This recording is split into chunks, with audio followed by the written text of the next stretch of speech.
Trenitalia France, London-Paris with Hitachi Rail trains starting in 2029.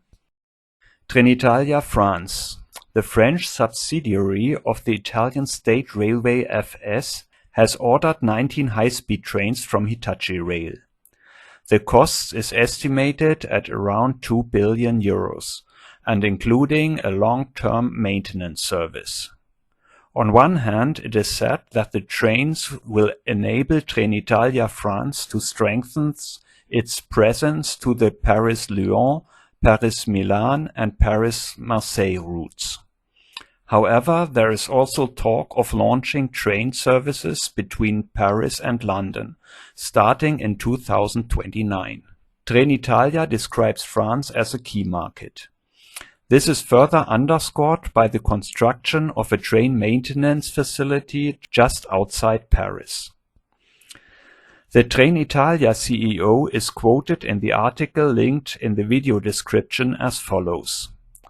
The new trains and the new maintenance center in Maison d'Alfort Pompadour are also essential elements for the launch of the Paris-London connection, a central project within the vision of the Metropolitana d'Europa, the integrated high-speed network that will connect major European cities with increasing coverage."